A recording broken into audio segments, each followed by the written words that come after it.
नमस्कार।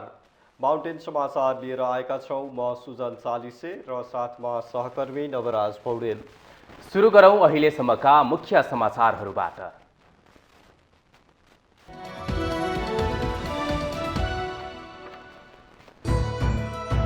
सर्वोच्च अदालतका न्यायाधीशहरू महाभियोग सिफारिस समितिको छलफलमा नजाने, न्यायाधीशलाई सोधपुछ शक्ति पृथकीकरणको सिद्धान्त विपरीत हुने फुलकोटको ठहर। निलम्बित प्रधान न्यायाधीश जबरा विरुद्धको महाभियोग, आगामी संसदले स्वामित्व लिने व्यवस्था गर्न पूर्व न्यायाधीश फोरमको माग, हतारमा किनारा लगाउनु नहुने भनाई। राष्ट्रपति भण्डारी र चिनिया नेता ली बीच शिष्टाचार भेट, दुई मुलुकबीच भएका सम्झौता कार्यान्वयन गर्न राष्ट्रपतिको जोड, वन्दनाका तत्काल खोल्न चीन तयार। 2074 सालको निर्वाचनको बन्द सूचीमा नाम भएकाहरू स्वतः रद्द हुने गरी प्रक्रिया अघि बढाउने निर्वाचन आयोगको तयारी, आचार संहितामा केही लचिलो हुने संकेत। समानुपातिक तर्फ उम्मेदवार चयन गर्न काङ्ग्रेसले बनायो 4 मापदण्ड, पुरानालाई नदोहोऱ्याउने, लोकप्रिय मत थप्न सक्नेलाई प्राथमिकता। चिनिया राष्ट्रपति सी र रसियन समकक्षी पुटिन बीच काजाखस्तानमा भेटवार्ता हुँदै युक्रेन युद्धका विषयमा छलफल हुने क्रेमलिनको भनाई। र 17 वर्ष मुनिको साफ च्याम्पियनसिप फुटबल उपाधि भारतलाई, फाइनलमा भारतसँग नेपाल 4-0 गोल अन्तरले पराजित।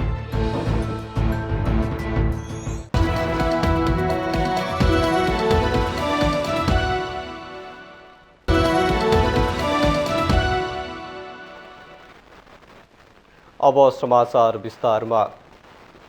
सर्वोच्च अदालतको फुलकोट बैठकले निलम्बित प्रधान न्यायाधीश चोलेन्द्र शमशेर जबरा विरुद्धको महाभियोग सिफारिस समितिमा बयान दिन नजाने निर्णय गरेको छ।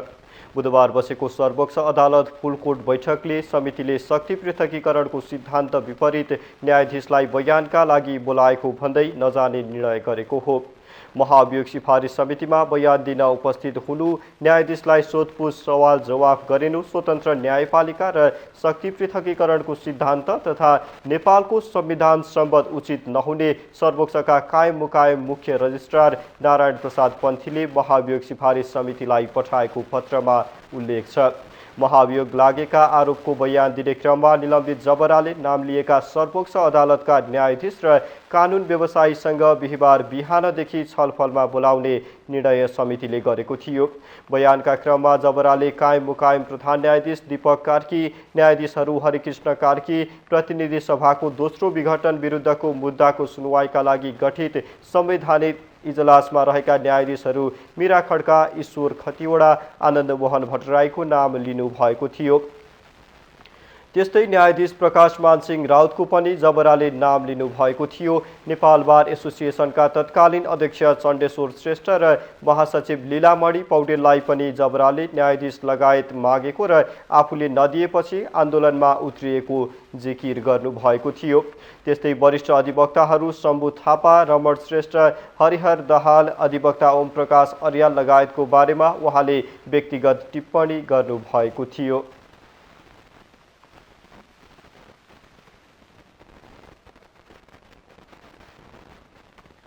पूर्व न्यायाधीश फोरमले निलम्बित प्रधान न्यायाधीश चोलेन्द्र शमशेर जबरा विरुद्धको महाभियोग हतारमा किनारा लगाउन नहुने भन्दै आगामी संसदले स्वामित्व लिने व्यवस्था गर्न माग गरेको छ। बुधबार काठमाडौँमा पत्रकार सम्मेलन गरी पूर्व न्यायाधीश फोरमले निलम्बित प्रधान न्यायाधीश जबरा विरुद्धको महाभियोग आगामी संसदले पनि हेर्न पाउने गरी व्यवस्था गर्न माग गरेको हो। फोरमले प्रधान न्यायाधीश जबराले महाभियोग सिफारिस समितिसँगको बयानमा पूर्व न्यायाधीश फोरम नेपाल र संस्थासँग सम्बन्धित पूर्व न्यायाधीशहरूप्रति लक्षित गरेर अमर्यादित शब्द प्रयोग गरेको भन्दै आपत्ति समेत जनाएको छ। पत्रकार सम्मेलनमा बोल्दै पूर्व न्यायाधीश फोरमका अध्यक्ष टोप बहादुर सिंहले महाभियोग गम्भीर अभियोग भएकाले सत्य तथ्य बाहिर ल्याउन आवश्यक रहेको बताउनुभयो। अभाव, कार्यक्षमताको अभाव, भ्रष्टाचार सम्बन्धी कुराहरू र अन्य सेटिङका कुराहरू, माने विभिन्न किसिमका कुराहरू छन् भने यस्ता कुराहरूलाई अन्तिम निर्णयमा पुर्याएर बल्ल त्यो प्रतिवेदन संसदमा पेश भई संसदले छलफलबाट भोटिङ गर्दछ। अब त्यो संशोधन चाहिँ नि अब हतारमा गर्यो भने त्यो छानबिन जस्तो भनौँ न यो जुन हतारबाट हतारको कुरा लतार हुन्छ भने जस्तै अब हतारमै गर्यो भने त्यो उस उप लागेको अभियोगको के हुन्छ त? पत्रकार सम्मेलनमा फोरमका उपाध्यक्ष पवन कुमार ओझाले संसद अन्तिम न्यायकर्ता भएकाले महाभियोग जस्तो मुद्दाको विषयमा हतार गर्न नहुने स्पष्ट पार्नुभयो। उहाँले संसद यो कार्यकालमा महाभियोगको विषय किनारा लाग्न नसके आगामी मङ्सिरमा हुने निर्वाचनपछि गठन हुने संसदले स्वामित्व लिने गरी महाभियोग प्रस्तावलाई तत्काल थाती राख्न सकिने तर्क गर्नुभयो। अर्को संसद भएको भए पो यो संसदको व्यवस्था यस संसदमा नभएको कुरा अर्को संसदमा जानु हुँदैन भन्ने कुराहरू हो। त्यही संसदको पदावधिको कारणले अर्को संसद हुन्छ भने किन नजाने? केले रोक्छ? हाम्रो कुनै संविधानमा त्यसरी प्रश्नसँग लेखिएको त छैन। हाम्रो परम्परा परिपाटी बाहिर विश्वको परिपाटी पनि त्यही छ। निर्वाचनबाट चाहिँ आउने संसद भएको हुनाले हामीले के कन्क्लुजन निकाल्यौँ भने दिनभरिको लामो छलफलपछि हाम्रो अध्ययनको निष्कर्ष के भयो भने पत्रकार सम्मेलनमा बोल्दै वरिष्ठ अधिवक्ता शम्भु थापाले निष्पक्ष र कुनै दाग नभएका पूर्व न्यायाधीशहरूमाथि प्रयोग गरिएका शब्द र भाषाले निलम्बित प्रधान न्यायाधीश जबराको मनोदशा देखाउने टिप्पणी गर्दै महाभियोग राजनीतिक नभएर फौजदारी प्रकृति भएकाले यसको अन्तिम निष्कर्ष नआएसम्म यथावत रहने बताउनुभयो। त्यसले पनि हैसियत प्रश्न पार्दछ। उहाँको दिमागी अध्ययन कस्तो छ, चरित्र कस्तो छ, चलन कस्तो छ, व्यवहार कस्तो छ। म वकिललाई केही छैन, तर न्यायाधीश हुन्छ। हेर्नुहोस्, न्यायाधीशको चरित्र, न्यायाधीश कुर्सीमा बस्ने बित्तिकै बन्दैन। धेरै ठुलो अठोट साथ लामो तपस्या गरेपछि न्यायाधीशलाई न्यायाधीश मानिन्छ। संविधानको धारा 101 मा संघीय संसद भनिएकाले पनि चुनावका लागि प्रतिनिधि सभाको कार्यकाल सकिँदैमा महाभियोग नसकिने दाबी उहाँले गर्नुभयो।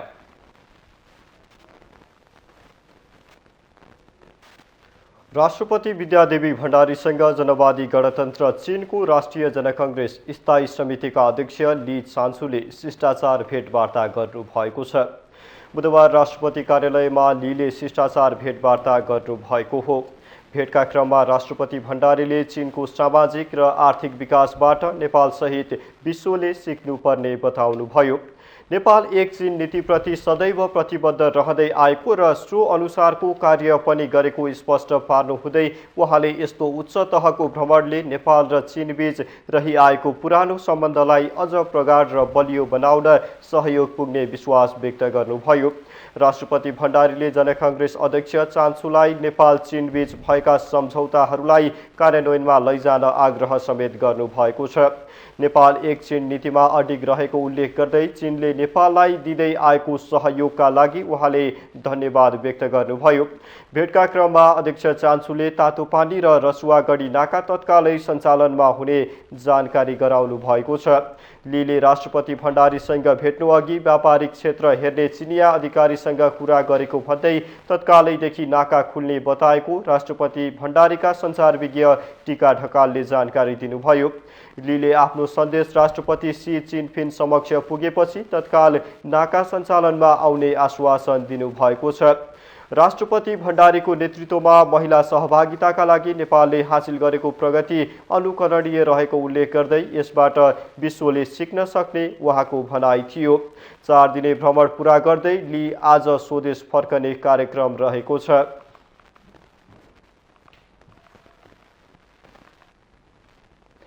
निर्वाचन आयोगले निर्वाचनको नयाँ प्रक्रिया सुरु हुनु अघि 2074 सालको निर्वाचनको बन्द सूचीमा नाम भएका व्यक्तिहरूको पद स्वतः रद्द हुने गरी कानुनी प्रक्रिया अघि बढाउने तयारी गरेको छ।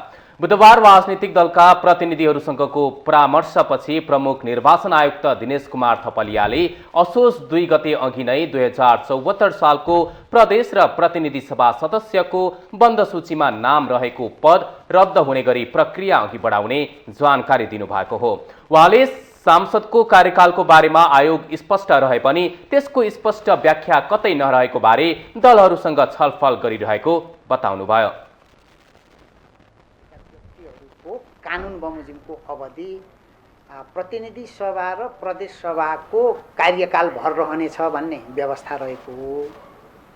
कार्यकालको विषयमा आयोग त स्पष्ट नै छ, तैपनि त्यसलाई प्रष्ट व्याख्या गरेर कहीँ कतैबाट प्राप्त नभएको हुनाले 2 गतेदेखि यो प्रक्रिया प्रारम्भ गर्न हामीले राजनैतिक दलसँग कुरा गर्यौँ। प्रमुख निर्वाचन आयुक्त थपलियाले निर्वाचनमा कुनै पदमा रहेको राजनीतिक व्यक्ति कुनै ठाउँको उम्मेदवार बनेमा सार्वजनिक स्रोत साधनको प्रयोग नगरिकन आफ्नो प्रचार प्रसार गर्न पाउने व्यवस्था गर्ने बारे छलफल भइरहेको बताउनुभयो। उहाँले मन्त्रीहरूलाई निर्वाचन प्रचार प्रसारमा जाँदा सार्वजनिक स्रोत साधनको प्रयोग हुन नदिने तर निर्वाचनमा भाग लिने हकबाट रोक्न नहुने धारणाहरू आइरहेको बारे आयोग परामर्शमा रहेको भन्दै लचिलो हुने संकेत दिनुभयो।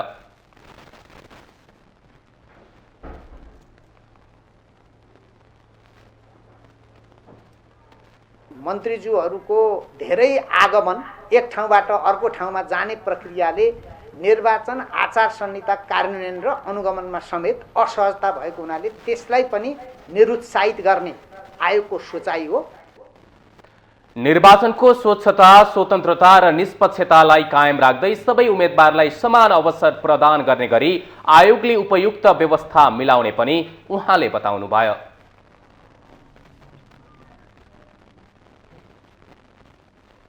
नेपाली कांग्रेसले समानुपातिकतर्फ उम्मेदवार चयन गर्ने मापदण्ड तय गरेको छ।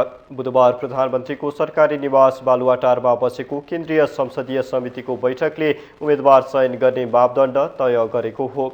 गठबन्धनमा सिट बाँडफाँडको छलफल चलिरहे पनि समानुपातिकतर्फ बन्द सूची बुझाउने म्याद नजिकिँदा सभापति एवं प्रधानमन्त्री शेरबहादुर देउवाले बुधबार अपराह्न संसदीय समितिको बैठक बोलाउनु भएको हो। बैठकमा संसदीय समितिमा सदस्य नरहेका नेता शेखर कोइराला सहित केन्द्रीय सदस्यहरूलाई समेत आमन्त्रण गरिएको थियो। बैठकले समानुपातिकतर्फ उम्मेदवार चयनका 4 मापदण्ड तोक्ने निर्णय गरेको छ। गत स्थानीय निर्वाचनमा उम्मेदवार भएकाहरूले समानुपातिकतर्फ उम्मेदवारीको दाबी गर्न पाउने छैनन्। त्यस्तै 2074मा समानुपातिकतर्फ उम्मेदवार भएका नेताहरूलाई समेत सङ्घ वा प्रदेश दुवैतर्फ उम्मेदवार नबनाउने मापदण्ड तय भएको छ। प्रतिनिधि सभामा समानुपातिकबाट सांसद भएको व्यक्ति अब प्रदेशमा गएर पनि फेरि समानुपातिकबाटै सांसद बन्न नपाउने र प्रदेशमा भएको व्यक्ति प्रतिनिधि सभामा आएर समेत बन्न नपाउने गरी मापदण्ड निर्धारण गरिएको छ। त्यस्तै उच्च नैतिकता, योग्यता, क्षमता भएको र उमेरको सन्तुलनलाई आधार मानेर पार्टीलाई लोकप्रिय मत थप्न सक्ने व्यक्तिलाई समानुपातिकतर्फ उम्मेदवार बनाउने मापदण्ड बनाइएको छ। संसदीय समिति 25 सदस्यीय हुने व्यवस्था छ, तर सभापति देउवाले समितिलाई पूर्णता दिन सक्नु भएको छैन। सभापति सहित पदाधिकारी बाहेक नेता रामचन्द्र पौडेल मात्रै समितिको सदस्य हुनुहुन्छ। उम्मेदवारबारे छलफल गर्न बिहिबार दिउँसो 12:30 बजे पुनः बैठक बस्ने कांग्रेसले जनाएको छ।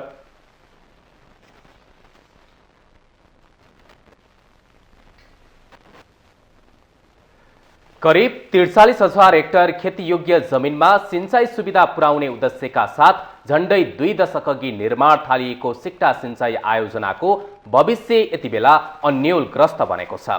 भ्रष्टाचारकै कारण अल्पत्र परेको अरबौं लगानीको उक्त आयोजनामा न दोषी पत्ता लागेको छ, न काम नै सम्पन्न हुने सम्भावना देखिन्छ, जसका कारण वर्षेनी राज्यलाई अनावश्यक भार भने थपिँदै गएको छ। एक रिपोर्ट।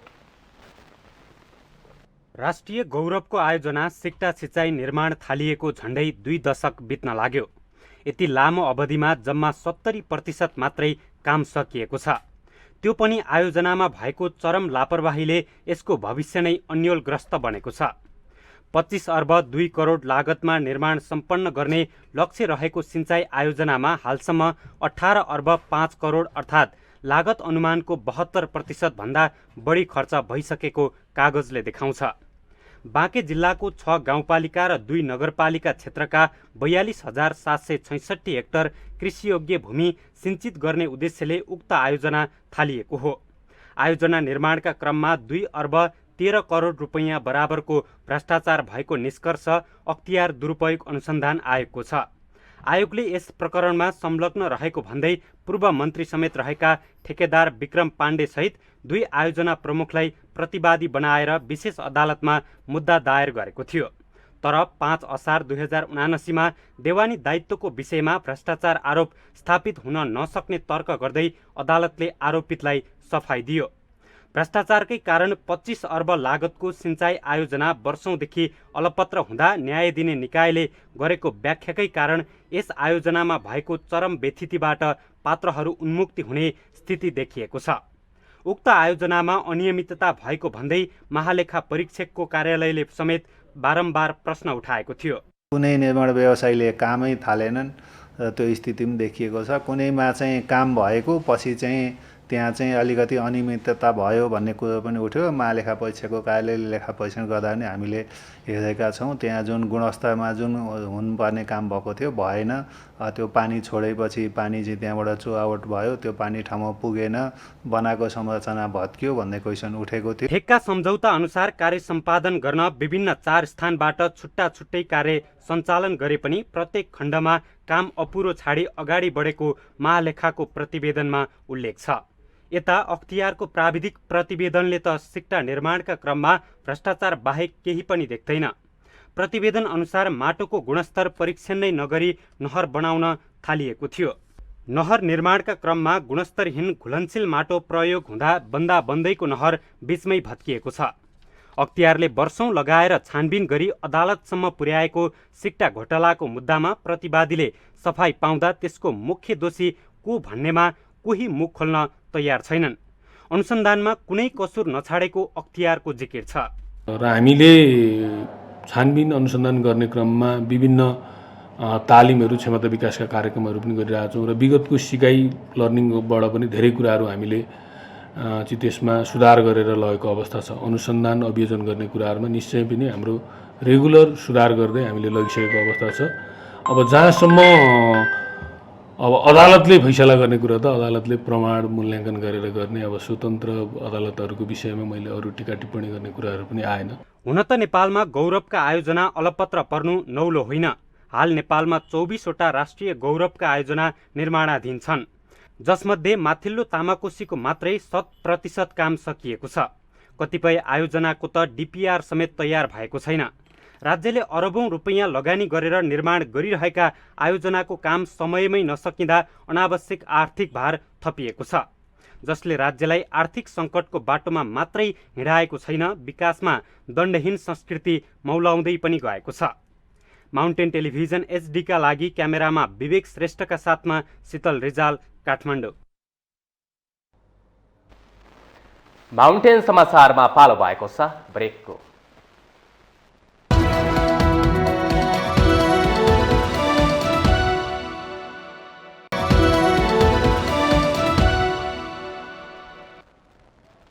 ब्रेकपछि स्वागत छ। अब बाँकी समाचार। राष्ट्रपति विद्यादेवी भण्डारीले बाल प्रज्ञा प्रतिष्ठान बनाउने चाहना व्यक्त गर्नुभएको छ। 58औं राष्ट्रिय बाल दिवसको अवसर पारेर बुधबार राष्ट्रपति भवन शीतल निवासमा आयोजित बालबालिकाहरूसँगको अन्तर्क्रिया कार्यक्रममा बोल्दै उहाँले बालबालिकाहरूको साहित्य र कला प्रस्फुटन गराउनका लागि छुट्टै प्रतिष्ठान बनाउने चाहना व्यक्त गर्नुभएको हो। राष्ट्रपति भण्डारीले त्यसका लागि आफूले केही प्रयास अगाडि बढाएको उल्लेख गर्दै बालबालिकाको क्षेत्रमा काम गरिरहेका संस्थाहरूलाई पनि त्यसमा चासो राख्न आग्रह गर्नुभयो। हामीले छुट्टै प्रज्ञा प्रतिष्ठान पनि, बाल प्रज्ञा प्रतिष्ठान पनि बनाउनुपर्छ भन्ने पनि हामीले सोच राखेर केही प्रयासहरू अगाडि बढाएका छौँ। त्यसमा नेपाल बाल सङ्गठन, किताब चले जस्ता अरू थुप्रै चाहिँ दर्जनौँ संस्थाहरू छन् जसले राष्ट्रको भविष्य बालबालिकाप्रति दृष्टिकोण दिइरहेका छन् र काम गर्ने प्रयास गरिरहेका छन्। सबैजनाले त्यसमा पनि चासो राख्दाखेरि हुन्छ भन्ने मलाई लाग्छ। त्यस अवसरमा राष्ट्रपति भण्डारीले बालबालिकाहरूलाई व्यापक अर्थमा बुझी सोही अनुसारको कार्यक्रम तय गर्न नेपाल बाल सङ्गठनलाई आग्रह गर्नुभयो। त्यस क्रममा बालबालिकाहरूले कला र साहित्यका विभिन्न विधा प्रस्तुत गरेका थिए।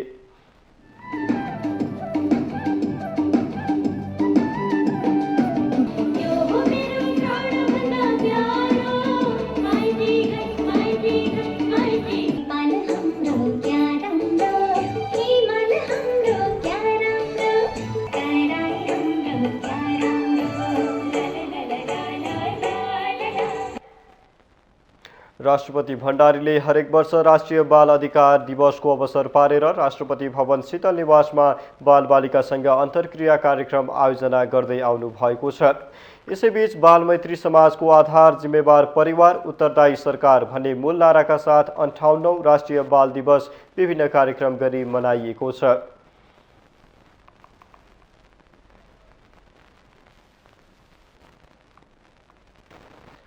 प्रधानमन्त्री शेरबहादुर देउवाले नेपाललाई सन् 2026 सम्म विकासोन्मुख राष्ट्रमा स्तरोन्नति गर्ने बताउनु भएको छ।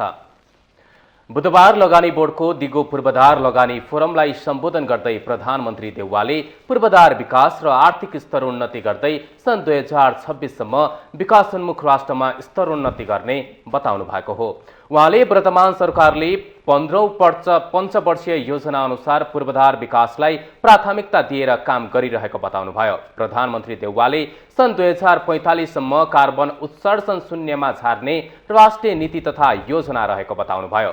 दिगो विकासका लक्ष्य पूरा गर्न 19 अर्ब डलर आवश्यकता पर्ने भन्दै प्रधानमन्त्री देउवाले त्यसको लागि निजी क्षेत्र तथा वैदेशिक लगानीकर्ताको सहयोगको आवश्यकता रहेको औँलाउनुभयो। Net zero greenhouse gas emission by 2045. However, it is easier said than done. According to the pre-pandemic estimate, around $19 billion would be required to achieve SDGs. The pandemic and consequences of geopolitical crisis have further. उहाँले मुलुकमा पूर्वाधार विकासमा निजी क्षेत्रको महत्त्वपूर्ण भूमिका रहेको भन्दै लगानी बढाउन आग्रह गर्नुभयो। लगानी बोर्ड दिगो पूर्वाधार लगानी फोरममा नेपालले घरेलु तथा बाह्य निजी लगानी आकर्षण गर्न अत्यावश्यक मानिएको परियोजना बैंक स्थापना गर्न निर्देशिका जारी गरेको छ।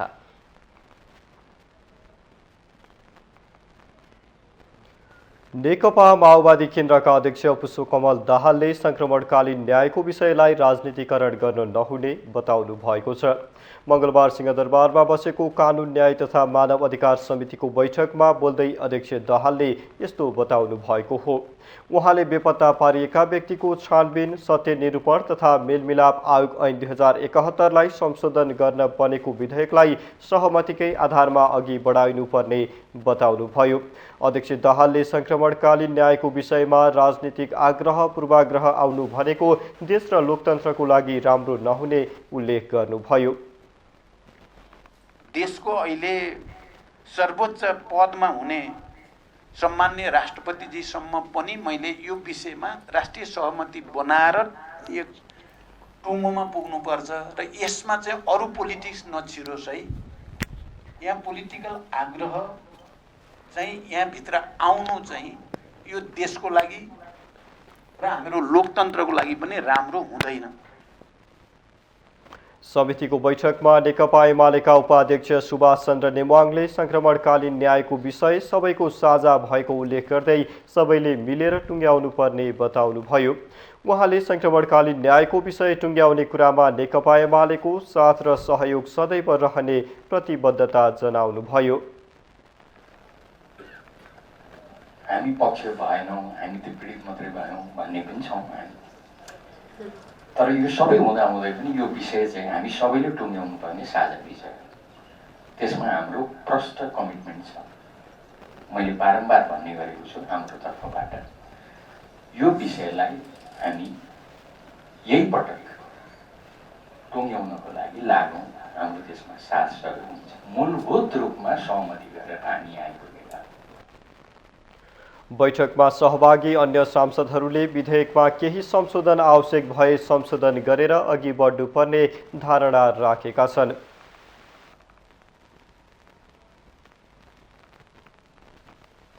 नेकपा एकीकृत समाजवादीका अध्यक्ष माधव कुमार नेपालले पार्टीभित्र आगामी निर्वाचनमा टिकट व्यवस्थापन गर्न गाह्रो भइरहेको बताउनु भएको छ। अध्यक्ष नेपालले दाबी गर्न नसुहाउनेले पनि टिकट पाउन चर्को दबाब दिइरहेको उल्लेख गर्दै त्यसको व्यवस्थापन गर्न पार्टीलाई समस्या भइरहेको बताउनु भएको हो। बुधबार काठमाडौँमा आयोजित कार्यक्रममा उहाँले उठेर 2 कदम पनि हिँड्न नसक्नेहरूले समेत टिकटको आकांक्षा चर्को रूपमा राखेको बताउनु भयो। अब मङ्सिर 4 गते चुनाव हुन गइरहेछ, सबैलाई टिकट चाहिन्छ। अब टिकट नपाउने हो भने कता फेन्ट हुने हो थाहा छैन। भनेपछि चाहना हेर्ने हो भने आकाश पनि पुगेको छ, सुग्राफ हेर्ने हो भने कहाँभन्दा कहाँ पुगेको छ। सबै मान्छे एकदम काबिल भएर आएका छन्, को काबिल छैन। यो छुट्याउने आधार हामीले बनाउन सकिरहेका छैन। अध्यक्ष नेपालले पार्टीका नेता कार्यकर्ताहरूलाई कुनै व्यवसाय वा रोजगारमा जोडिन पनि सचेत गराउनुभयो। त्यसका लागि सहकारीको अवधारणा सबैभन्दा उपयुक्त रहेको उहाँको भनाइ थियो। गृहमन्त्री बालकृष्ण खाडले कारागार व्यवस्थापनका लागि बजेटको अभाव रहेको बताउनु भएको छ। बुधबार प्रतिनिधि सभा बैठकमा कारागार विधेयक 2078 माथि राष्ट्रिय सभाबाट भएको संशोधनमाथिको छलफलको क्रममा सांसदहरूले उठाएका जिज्ञासाको जवाफ दिँदै गृहमन्त्री खाडले यस्तो बताउनु भएको हो। उहाँले कारागार व्यवस्थापनका लागि पर्याप्त बजेटको व्यवस्था गर्न संसदको पनि गम्भीर ध्यानाकर्षण गराउनु भएको छ। कारागारमा बन्दीहरूको सङ्ख्या पनि ठूलो रहेको र त्यसको भौतिक पूर्वाधार व्यवस्थापनको काम पनि चुनौतीपूर्ण रहेको उल्लेख गर्दै मन्त्री खाडले उचित व्यवस्थापनका लागि सरकार र संसद दुवैले पहल गर्नुपर्ने आवश्यकता औल्याउनु भयो। आज पनि राज्यले, सरकारले, हामीले पर्याप्त बजेटको व्यवस्थापन गर्न आवश्यक पनि छ। र त्यसरी नै कारागारभित्र रहेका बन्दीहरू जसले आफ्नो आचरण सुधार गर्नुभयो, जसले सुध्रिने र सुधार्ने प्रक्रियामा हुनुहुन्छ र सामान्य अपराधमा दोषी भएकाहरूलाई कैद मिनाहा गर्ने प्रचलन पनि छ। त्यसलाई अझै कसरी व्यवस्थित गर्ने? गृहमन्त्री खाडले कारागारलाई सुधार गृहको रूपमा रूपान्तरण गर्ने कोसिसलाई सार्थक बनाउने गरी सो विधेयकले कैद मिनाहाको प्रावधानलाई पनि अझै खुकुलो बनाएको बताउनुभयो।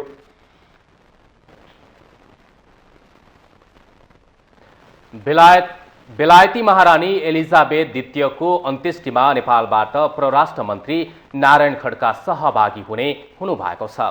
प्रधानमन्त्रीका परराष्ट्र मामिला सल्लाहकार अरुण सुवेदीका अनुसार मन्त्री खड्का महारानीको अन्त्येष्टिमा सहभागी हुन बेलायत जान लाग्नु भएको हो। महारानी एलिजाबेथको सेप्टेम्बर 19 अर्थात् असोज 3 गते अन्त्येष्टि हुँदैछ। महारानीको अन्त्येष्टिमा संसारका विभिन्न देशका सरकार र राष्ट्र प्रमुख सहभागी हुँदैछन्। भुटानबाट राजा जिग्मे केसर नामगेल बाङ्कुचक नै महारानीको अन्त्येष्टिमा सहभागी हुनुहुनेछ। भारतबाट भने राष्ट्रपति द्रौपदी मुर्मू नै महारानी एलिजाबेथलाई अन्तिम विदाई गर्न बेलायत पुग्नुहुनेछ। 70 वर्षसम्म बेलायतको महारानी हुनुभएका उहाँको गत बिहिबार 96 वर्षको उमेरमा गत बिहिबार निधन भएको थियो। उहाँले 2 पटक नेपाल भ्रमण गर्नुभएको थियो। उहाँको निधनमा सरकारले 3 दिने राष्ट्रिय शोक नै घोषणा गरेको थियो।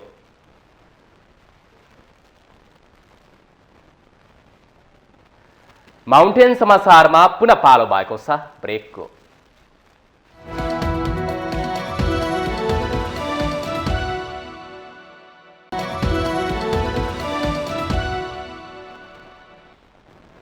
ब्रेकपछि पुनः स्वागत छ। अब बाँकी समाचार। राष्ट्रिय सभाका सांसदहरूले महामारीको रूपमा फैलदै गएको डेङ्गु नियन्त्रणका लागि विशेष ध्यान दिन सरकारसँग माग गरेका छन्। बुधबार बसेको राष्ट्रिय सभा बैठकको शून्य समयमा बोल्दै प्रमुख प्रतिपक्षी नेकपा एमालेका सांसदद्वय देवेन्द्र दाहाल र गोपाल भट्टराई तथा सत्तारूढ नेकपा माओवादी केन्द्रका सांसद माया प्रसाद शर्माले डेङ्गु उपचारका लागि अत्यावश्यक सिटामोल अभाव हुन नदिन पनि सरकारको गम्भीर ध्यानाकर्षण गराउनु भएको हो। प्रतिपक्षी एमाले सांसद दाहालले बजारमा सिटामोल अभाव भएको उल्लेख गर्दै तत्काल त्यसको आवश्यक व्यवस्था मिलाउन सरकारसँग माग गर्नुभयो। एमालेका अर्का सांसद गोपाल भट्टराईले डेङ्गु रोगको उपचारका लागि सिटामोलको समेत अभाव भएको भन्दै त्यसको आवश्यक व्यवस्था मिलाउन सरकारको ध्यानाकर्षण गराउनुभयो। त्यसैगरी नेकपा माओवादी केन्द्रका सांसद माया प्रसाद शर्माले डेङ्गु नियन्त्रणका लागि विशेष ध्यान दिन सरकारको गम्भीर ध्यानाकर्षण गराउनुभयो। सिटामोलको अभावले देशमा सिटामोलै पाइँदैन भन्ने कुरा छ र त्यसको व्यवस्था अविलम्ब गरियोस्। यसको नियन्त्रणको निम्ति सरकारले तत्काल योजना बनाओस् र यसको नियन्त्रणको निम्ति प्रभावकारी कदम चालोस् भन्न चाहन्छु। कोरोनासँगै डेङ्गु रोग भयावह स्थितिमा सिर्जना भएको छ र औषधि उपचारको निमित्त समस्या छ भनेर भन्ने समाचार आइराखेको छ र यो व्यापक रूपले फैलिँदै गएको त्यसका बारेमा सरकारले विशेष ध्यान दिनुपर्छ। बाढी पहिरोबाट जनताहरू आहत भएका छन्, त्यसको उसको लागि उद्धारको लागि र व्यवस्थापन खानपिनको लागि व्यवस्थापन गर्नुपर्ने देखिन्छ। सांसद शर्माले बाढी र पहिरोबाट पीडित जनताका लागि तत्काल उद्धार र राहतको व्यवस्था गर्न पनि सरकारलाई सचेत गराउनुभयो।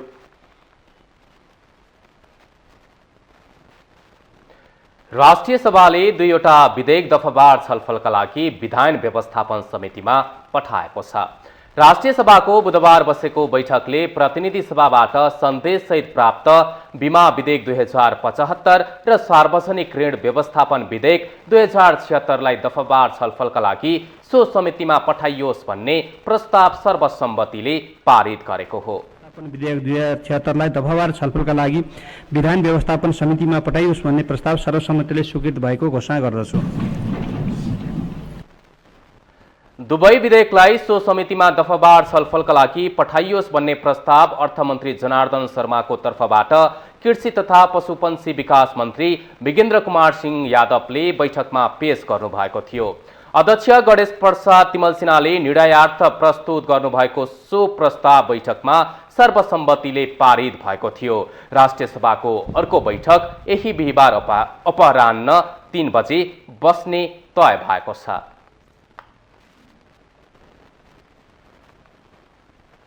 नवलपरासी सहित विभिन्न जिल्लाका नागरिकले आफूहरू मिटर ब्याजीका चङ्गुलमा परेर पीडित बनेको भन्दै काठमाडौँमा आएर आन्दोलन नै गरेपछि सरकारले एक कार्यदल नै बनाएर समस्या समाधानका लागि सुझाव सङ्कलन गरेको छ। पटक पटक आन्दोलन गर्न बाध्य पीडितको माग सम्बोधनका लागि कार्यदलले मिटर ब्याजीहरूलाई पक्राउदेखि दण्डको दायरामा ल्याउन सरकारलाई आग्रह गरेको छ। सुत्खोर साहुहरूको चङ्गलमा परेर पीडित बनेका नवलपरासीका मिटर ब्याज पीडितले लामो समयदेखि काठमाडौँमा न्यायको माग गर्दै धरना दिन थालेपछि सरकारले कार्यदल नै बनाएर समस्या समाधानका लागि पहल गरेको हो।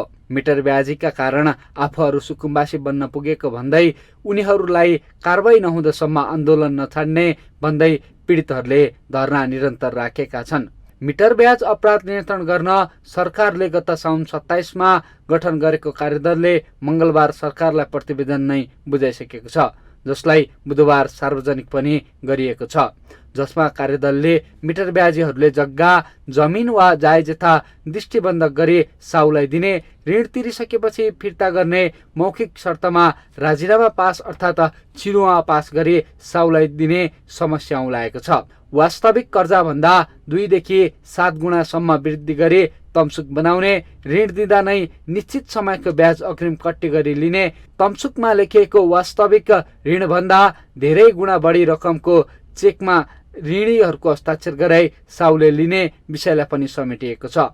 त्यस्तै ऋणीले तिरेको रकमको साउले प्रमाण नदिने, ब्याजको पनि ब्याज र त्यसको पनि ब्याज गणना गर्दै हिसाब गर्ने जस्ता मिटर ब्याजीहरूको क्रियाकलापलाई कार्यदलले उल्लेख गरेको छ। कानुनी प्रक्रियामा जाँदा ऋणी पक्ष कमजोर हुने कारण समेत उल्लेख गर्दै त्यसको समाधानका लागि केही उपाय पनि सुझाइएको छ, जसमा प्रतिवेदन कार्यान्वयन र मिटर ब्याजी पीडितका माग सम्बोधन गर्न राजनीतिक दलहरूले समेत प्रतिबद्धता जनाउनु पर्ने जनाइएको छ। कार्यदलले जुन सिफारिस गर्यो राजनीतिक प्रतिबद्धता भनेर हामीले एउटा शब्द स्पष्ट भनेका छौँ। मिटर ब्याजीबाट कुनै खालको चन्दा नलिने, आर्थिक सहयोग नलिने, उसको संरक्षण नगर्ने, उसलाई कुनै खालको चाहिँ कुनै पदमा उम्मेदवार नबनाउने राजनैतिक प्रतिबद्धता समेत गर्नुपर्छ। साहुसँग तमसुक प्रमाण पीडितसँग ऋण मात्र हुने भएकाले पीडितहरूले भने सरकारले आफूहरूलाई पूर्ण रूपमा न्याय नदिँदासम्म आन्दोलन भने जारी रहने बताउँछन्। हाम्रो 4वटा माग जुन मैले सुरुदेखि यही भन्न आएको छु, हाम्रो डिस्ट्रिक्ट खारिज गरिदिने, तमसुक खारिज गरिदिने, जुन हाम्रो छिनुवा पास जग्गा गएछ जनताको, पीडितको, किसानको, त्यो सबै फिर्ता दिदिने। अनि अर्को कुरा के छ, जुन पैसा बढी गएछ साहुसँग त्यो मिति साल हेरेर त्यो पैसा पनि हाम्रो फर्काइदिने। त्यो गरेपछि हामी यो आन्दोलन अधिकृत गर्छौँ, नत्र हाम्रो आन्दोलन जारी नै हुन्छ। डिस्ट्रिक्ट छिनुवा अनि तमसुक फिर्ता त लिनु पर्यो, डिस्ट्रिक्ट फुकुवा गराउनु पर्यो। त्यही सुदखोरलाई चाहिँ समातेर चाहिँ त उसमा जिल्ला कारागारमा राख्नु पर्यो। अनि पालो पालो चाहिँ सबैको चाहिँ समस्या समाधान गर्नु पर्यो। आन्दोलन टुट्दैन। कार्यदलले सामाजिक विभेदलाई बढाउने र शोषणको संस्थागत विकास गर्ने मिटर ब्याज प्रणालीलाई अन्त्य गर्न सुझाव दिएको छ। त्यसका लागि सामाजिक सचेतना, बैंकिक प्रणालीमा सुधार र कानुन परिमार्जन गर्नुपर्ने लगायतका सुझाव पेश गरेको छ।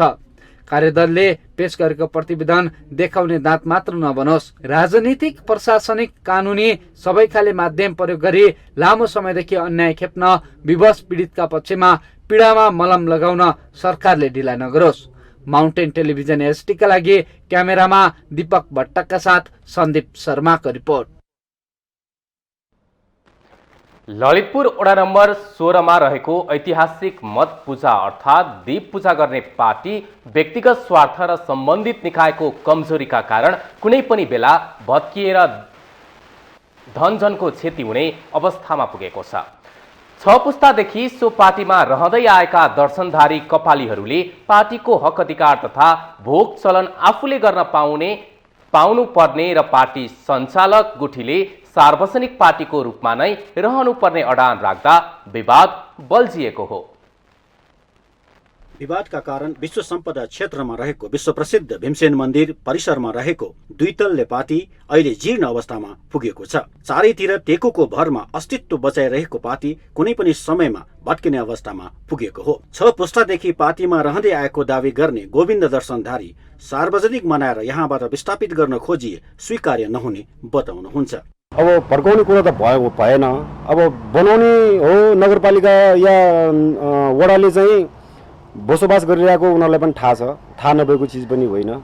अब हाम्रो चाहना पनि के, हाम्रो पुर्खाले नै पहिलादेखि बनाएर आएको, हामीले नै बनाउन पाऊँ होइन। हामीलाई अरूको सहयोग चाहिएन, हामीलाई कागज मात्रै चाहियो।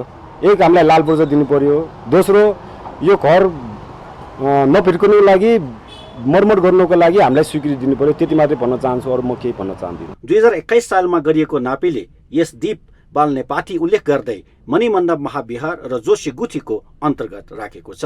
तत्काल पुनर्निर्माण नगर्दा हुन सक्ने क्षतिप्रति सजग गराउँदै महानगरपालिकामा निवेदन दिए पनि काम नभएकोमा मणिमण्डप गुठीका गुठियार पुष्प साक्यले असन्तोष जनाउनु भयो। सोही स्थानमा 15 वर्षदेखि व्यवसाय गर्ने सुशील साक्य पनि पार्टीको यो हालत हुनुमा स्थानीय निकाय र महानगरपालिकाको कमजोरी ठान्नुहुन्छ। पसल राखेर व्यवसाय गरेर कर्मभूमि भनेर बसेको ठाउँ, त्यसकारण यो पार्टी पवार नबनाएकोमा एउटा त स्थानीय सरकारको ठुलो कमजोरी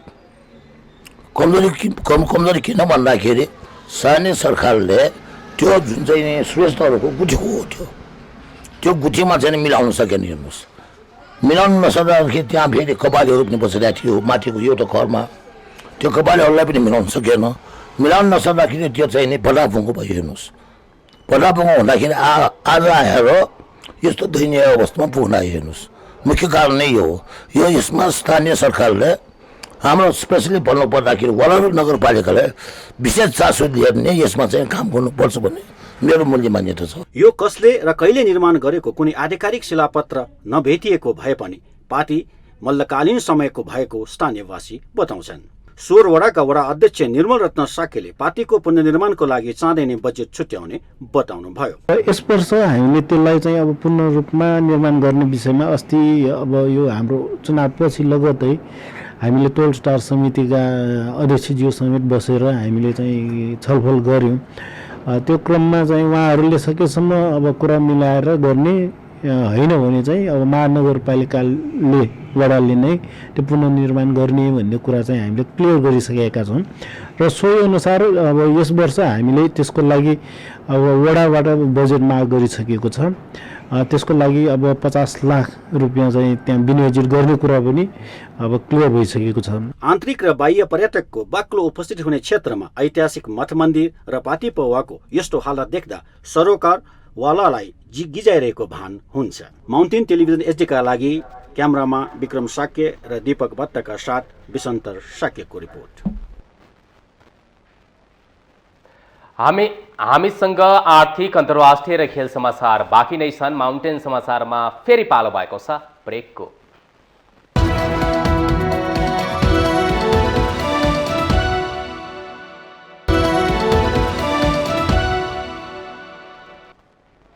छोटो ब्रेकपछि पुनः स्वागत छ। अब पालो आर्थिक समाचारको।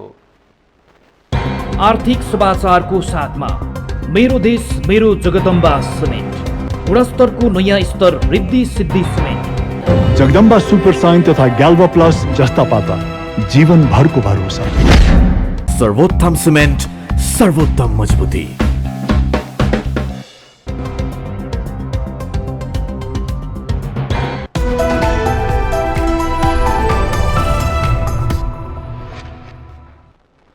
उद्योग वाणिज्य तथा आपूर्ति मन्त्री दिलेन्द्र प्रसाद बडुले आयातलाई प्रतिस्थापन गर्न नसके देशको अर्थतन्त्र सुधार गर्न नसकिने बताउनु भएको छ।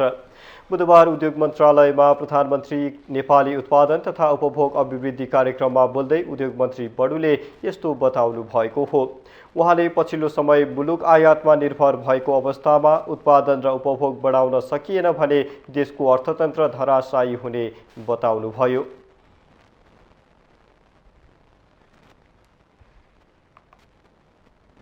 आयातलाई प्रतिस्थापन गर्ने रणनीतिमा हामी जान सकेनौँ भने मुलुकको अर्थतन्त्र उकास्न सकिँदैन। यो निष्कर्ष सहित हामीले यो एउटा योजना यो एउटा आर्थिक वर्षले नै पुरा भइहाल्छ भन्ने होइन, तर एउटा स्पष्ट दृष्टिकोण हामीले आगामी केही वर्षका निमित्त तयार गर्नुपर्छ भन्ने निष्कर्ष सहित यसलाई हामीले प्रधानमन्त्रीको सित जोड्नु जरुरी ठान्यौँ। त्यस्तै नेपाली कांग्रेसका महामन्त्री गगन कुमार थापाले सरकारी कार्यालयमा नेपालमै उत्पादित सामग्री प्रयोग हुन सके मुलुकको अर्थतन्त्र सुधार गर्न सकिने बताउनु भएको छ। महामन्त्री थापाले सरकारी कार्यालयमा प्रयोग हुने 70 देखि 80% वस्तुहरू नेपाली उत्पादन हुन सके मुलुकको अर्थतन्त्र सुधार गर्न सकिने बताउनु भएको हो। उहाँले विगतमा नेपाली उत्पादनका वस्तुहरूमा 10 देखि 15% बढी शुल्क तिरेर प्रयोग गर्ने नीतिले काम नगरेको भन्दै सरकारी कार्यालयहरूमा अनिवार्य रूपमा नेपालमा उत्पादित सामानको प्रयोग गर्नुपर्ने व्यवस्था गर्नु आवश्यक रहेको बताउनुभयो। 60-80% त्यो नेपाली नै किन्नुपर्छ। हामीले यसमा 10% 15%सम्म बढी पैसा तिर्ने भन्ने कुराले काम गरेन। नेपालमा चाहिँ यदि यस्तो कप नेपालमा उपलब्ध छ, नेपाली उपलब्ध छ भनेदेखि भने चाहिँ टोटल यो अड्डाले वर्षभरि खरिद गर्ने सामग्री र सेवा र वस्तुको 70 देखि 80% सामान नेपालमा उत्पादन भएको सामान नेपाली नै किन्नुपर्छ भन्नेबाट सुरु गरौँ त ल। चाहे त्यो प्रहरीको जुत्ता होस्, चाहे त्यो आर्मीको जुत्ता होस्, चाहे हाम्रो सरकारी अड्डामा राख्ने फर्निचर होस्, हाम्रो चाहे जो नेपालमा उपलब्ध भएको कुरा त्यो कम्तीमा त्यहाँबाट हाम्रो उपभोगको एउटा नयाँ यात्रा प्रारम्भ हुन्छ। सोही कार्यक्रममा बोल्दै पूर्व मुख्य सचिव विमल कोइरालाले सरकार जस्तो र निजी क्षेत्र जस्तो नभएको टिप्पणी गर्नुभएको छ। उहाँले सरकार र निजी क्षेत्र सहकार्य गरेर मुलुकभित्र उत्पादन र उत्पादकत्व बढाउनु पर्ने भए पनि दुवै आफ्नो आफ्नो स्वार्थ र साना कुरामा अल्झेर बसेको आरोप उहाँले लगाउनुभयो। सरकार जस्तो छैन, निजी क्षेत्र जस्तो छैन। Government is yet to be public and private sector is yet to be private. सबै आफ्नो आफ्नो स्वार्थ र सानो कुरामा अल्झिएर बस्यो। उत्पादन बढाउनु पर्यो। हामी समृद्धि वितरण गर्ने कि दरिद्रता वितरण गर्ने क्लियर हुनु पर्यो नि त। हामी समृद्धि वितरण गर्ने हो भनेदेखि उत्पादनै बढाउनु पर्यो।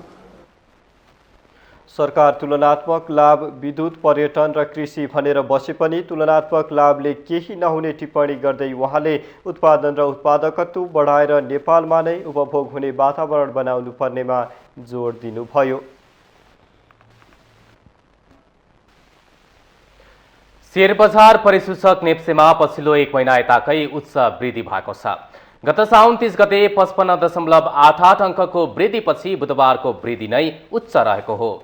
बुधबार नेप्से परिसूचक 47.44 अङ्क बढेर 1981.48 बिन्दुमा पुगेको छ। त्यसैगरी सेन्सिटिभ इन्डेक्स 9.19 अङ्क बढेको छ भने फ्लोट इन्डेक्स 3.61 अङ्क र सेन्सिटिभ फ्लोट इन्डेक्स 3.20 अङ्कले बढेको छ। नेप्सेसँगै बुधबार कारोबार रकम पनि बढेको छ। अघिल्लो कारोबार दिन 1 अर्बभन्दा कमको किनबेच भएको बजारमा बुधबार 227 कम्पनीको 46,18,000 किता सेयर 1 अर्ब 45 करोड रुपैयाँमा खरिद बिक्री भएको छ। बुधबार ग्रीन डेभलपमेन्ट बैंकको सेयर सकारात्मक सर्किट लेभलमा कारोबार भएको छ। त्यसैगरी लिबर्टी इनर्जीको सेयर मूल्य 8% भन्दा बढी बढेको छ भने युनाइटेड मोदी हाइड्रो पावर, सामुदायिक लघु वित्त र गोर्खास फाइनान्सको सेयर मूल्य 7% भन्दा बढी बढेको छ। यता एनआइसी एसिया फ्लेक्सी फन्डको इकाइ भने नकारात्मक सर्किट लेभलमा कारोबार भएको छ।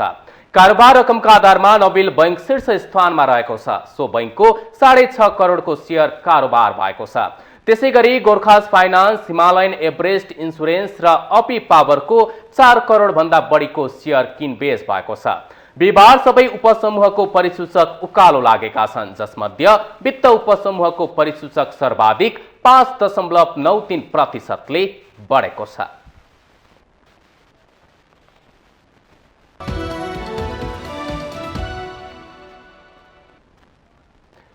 ब्रेकसँगै हामी माउन्टेन समाचारको अन्त्यमा आइसकेका छौं। जाँदा जाँदै मुख्य समाचार पुनः एकपटक।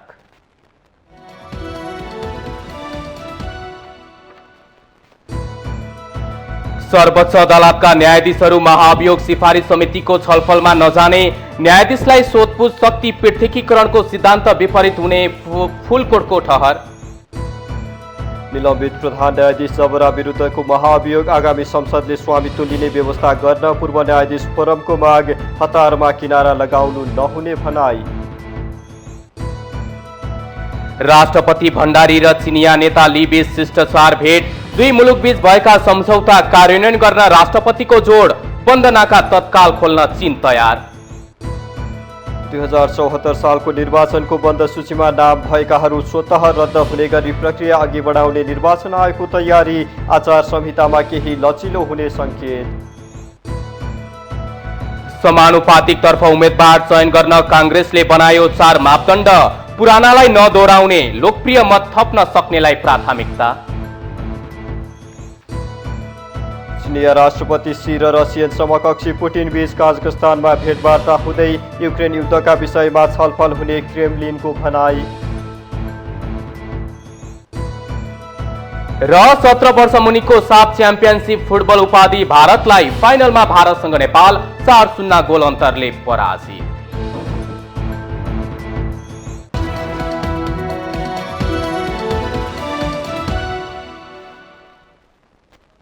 माउन्टेन समाचार अहिलेलाई सकियो। सत्य, तथ्य र निष्पक्ष समाचारका लागि माउन्टेन टेलिभिजन हेर्दै रहनुहोला। नमस्कार।